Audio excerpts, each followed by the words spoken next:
Hi all welcome to Shaz world. അപ്പോൾ നമ്മളിന്ന് വന്നിട്ടുള്ളത് സ്വീറ്റ് പൊട്ടറ്റോ വെച്ചിട്ടുള്ള നല്ലൊരു റെസിപ്പി ആയിട്ടാണ്. നമുക്ക് നമ്മുടെ ഡയറ്റിൽ ഇൻക്ലൂഡ് ചെയ്യിക്കാൻ പറ്റുന്ന നല്ലൊരു ഐറ്റമാണ് ഈ ഒരു സ്വീറ്റ് പൊട്ടറ്റോ. ധാരാളം വൈറ്റമിൻസും ആൻറ്റി ഓക്സിഡൻസും ന്യൂട്രിയൻസൊക്കെ ഉള്ള നല്ലൊരു വെജിറ്റബിളാണ്. പിന്നെ ഇമ്മ്യൂണിറ്റി ബൂസ്റ്റ് ചെയ്യാനും ഗട്ട് ഹെൽത്തിനും അതുപോലെ ബ്രെയിൻ ഫങ്ഷനിങ്ങിനും ഒക്കെ നല്ലൊരു വെജിറ്റബിളാണ്. ഇനി നമുക്ക് ഇത് വെച്ചിട്ട് എന്താണ് ഉണ്ടാക്കാൻ നോക്കാം. അപ്പോൾ ഞാൻ ഇപ്രാവശ്യം ലുലുവിൽ പോയപ്പോഴാണ് ഇതുപോലെയുള്ള സ്വീറ്റ് പൊട്ടറ്റോ കണ്ടത്. അപ്പോൾ ഇവിടെ പല ടൈപ്പിലുള്ള സ്വീറ്റ് പൊട്ടറ്റോ കിട്ടാറുണ്ട്. അതിപ്പോൾ നമ്മൾ നാട്ടിലെ കിട്ടുന്ന ടൈപ്പാണ്. പിന്നെ ഒന്ന് കട്ട് ചെയ്തെടുത്തിട്ടുണ്ട്. ഇനി ഇതൊന്ന് വേവിച്ചെടുക്കണം. ഞാൻ സ്റ്റീം ചെയ്തിട്ടാണ് ഇപ്പോൾ എടുത്തിട്ടുള്ളത്. സ്റ്റീം ചെയ്യുന്ന കൂടുതൽ നല്ലത് കേട്ടോ, വെള്ളത്തിലിട്ടിട്ട് പുഴുങ്ങിയെടുക്കുന്നതിനേക്കാളും. ഇനി ഇതിൻ്റെ തോലൊന്ന് കളയണം. ഒരുപാട് തണുത്തിട്ടില്ല, നല്ലപോലെ ചൂടാറിനേക്കാളും മുന്നേ തന്നെ നമുക്കിത് ചെറുതായിട്ടൊന്നിങ്ങനെ ഉടച്ചെടുക്കണം. നല്ലപോലെ ചൂടാറിക്കഴിഞ്ഞാൽ പിന്നെ അതിങ്ങനെ ഉടച്ചെടുക്കാൻ ബുദ്ധിമുട്ടായിരിക്കും. അപ്പോൾ ചെറിയൊരു ചൂടുണ്ട്.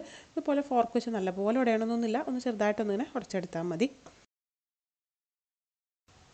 അപ്പോൾ ഇതേ ഒന്ന് ഉടച്ചെടുത്തിട്ടുണ്ട്. ഇനി നമുക്കിതൊന്ന് വേറൊരു മണ്ണിൻ്റെ ചട്ടിയിലേക്ക് മാറ്റുകയാണ്. ഇപ്പോൾ ഞാൻ അടുപ്പിലേക്ക് വെച്ചിട്ടുണ്ട്. ഇപ്പോൾ ഗ്യാസ് കത്തിച്ചിട്ടില്ല കേട്ടോ. ഇതിപ്പോൾ ഏകദേശം ഒരു 3/4 കിലോനൊക്കെ ഉണ്ടാവും ഈ ഒരു സ്വീറ്റ് പൊട്ടറ്റോ.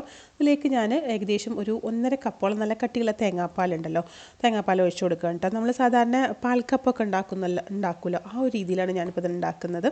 നല്ല ടേസ്റ്റ് കേട്ടോ, കാരണം ഈ ഒരു ചെറിയൊരു സ്വീറ്റ് പൊട്ടറ്റോ മധുരം അതിൽ കൂടി തേങ്ങാപ്പാലിൻ്റെ ഒരു ടേസ്റ്റും കൂടെ വരുമ്പോൾ ഇനി ഫ്ലെയിം ഓൺ ചെയ്ത് കൊടുക്കാം. എന്നിട്ട് നല്ലപോലെ ഒന്ന് മിക്സ് ചെയ്തെടുക്കണം. ഈ തേങ്ങാപ്പാലും ഈ സ്വീറ്റ് പൊട്ടറ്റോ എല്ലാം കൂടെ ഒന്ന് മിക്സായിട്ട് വരട്ടെ. ഇതിപ്പോൾ നല്ല പൊടിയുള്ള ടൈപ്പ് സ്വീറ്റ് പൊട്ടറ്റോ ആണ്, അതുകൊണ്ട് തന്നെ കഴിക്കാൻ നല്ല ടേസ്റ്റ് കേട്ടോ. പിന്നെ ഇപ്പോൾ നമ്മുടെ വീഡിയോ കണ്ടുകൊണ്ടിരിക്കുന്ന ആരെങ്കിലും നമ്മുടെ ചാനൽ ഇത് സബ്സ്ക്രൈബ് ചെയ്തിട്ടില്ല എന്നുണ്ടെങ്കിൽ നിങ്ങളിപ്പോൾ തന്നെ സബ്സ്ക്രൈബ് ചെയ്യും കേട്ടോ. അതുപോലെ തന്നെ നിങ്ങൾക്ക് നമ്മുടെ റെസിപ്പീസൊക്കെ ഇഷ്ടപ്പെടുകയാണെങ്കിൽ ലൈക്ക് ചെയ്യുക, ഷെയർ ചെയ്യുക. നിങ്ങളുടെ അഭിപ്രായങ്ങളൊക്കെ നമ്മുടെ കമൻറ്റ് ബോക്സിലൊന്ന് എഴുതി അറിയിക്കുകയും കൂടി ചെയ്യാം കേട്ടോ. ഇപ്പോൾ അതേ നല്ലപോലെ തേങ്ങാപ്പാലും ആ സ്വീറ്റ് പൊട്ടറ്റോ മധുരക്കിഴങ്ങും കൂടെ മിക്സായി വന്നിട്ടുണ്ട്. ഒന്ന് ചൂടായി വരട്ടെ.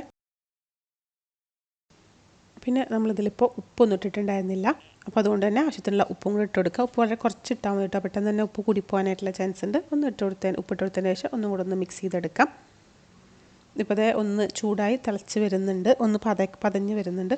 നല്ലപോലെ ഒന്ന് ചൂടായി വരുമ്പോൾ നമുക്ക് ഫ്ലെയിം ഓഫ് ചെയ്യാം. നല്ലപോലെ ഒന്ന് സെറ്റായി നല്ല ചൂടായി പതഞ്ഞ് വരുന്നുണ്ട്. ഇനി നമുക്ക് ഇതിലേക്കൊന്ന് വറവിട്ട് ഒഴിക്കണം. അപ്പോൾ ഒരു പാനിലേക്ക് കുറച്ച് വെളിച്ചെണ്ണ ഒഴിച്ചു കൊടുത്തിട്ടുണ്ട്. വെളിച്ചെണ്ണ തന്നെ ഇത് ചെയ്യണം കേട്ടോ.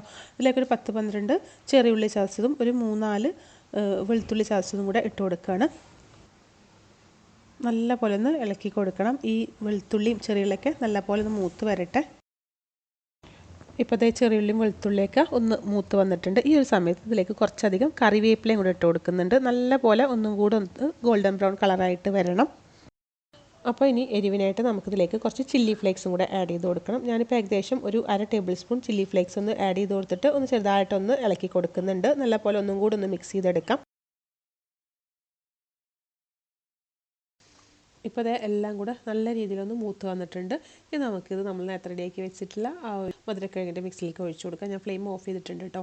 നല്ല ടേസ്റ്റാണ്. ആ ഒരു ചെറിയ ചില്ലി ഫ്ലേക്സിൻ്റെ ഒരു ചെറിയൊരു എരിവും അതുപോലെ സ്വീറ്റ് പൊട്ടറ്റോയുടെ ഒരു ചെറിയൊരു മധുരവും പിന്നെ ആ തേങ്ങാപ്പാലിൻ്റെ ആ ഒരു ടേസ്റ്റ് കൂടി വരുമ്പോൾ നല്ല അടിപൊളിയാണ് കേട്ടോ. നമ്മൾ പാൽക്കപ്പൊക്കെ ഉണ്ടാക്കാറില്ല, അതിനേക്കാൾ ടേസ്റ്റാണ്. ഇനിയിപ്പോൾ ഞാനിപ്പോൾ ഒരു സെർവിങ് പ്ലേറ്റിലേക്ക് മാറ്റുന്നുണ്ട്. നമുക്കിത് ഇങ്ങനെ വെറുതെ കഴിക്കാൻ നല്ല ടേസ്റ്റാണ് കേട്ടോ, കാരണം ഉപ്പും മധുരവും എരിവും എല്ലാം കൂടെ.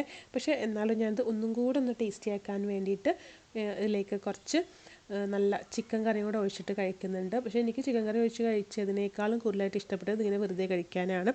അപ്പോൾ എല്ലാവരും ഒന്ന് ട്രൈ ചെയ്ത് നോക്കുക. അപ്പോൾ നമുക്കിതുപോലെ അടുത്ത നല്ല റെസിപ്പിയൊക്കെ ആയിട്ട് വീണ്ടും കാണാം. അതുവരേക്കും ബൈ.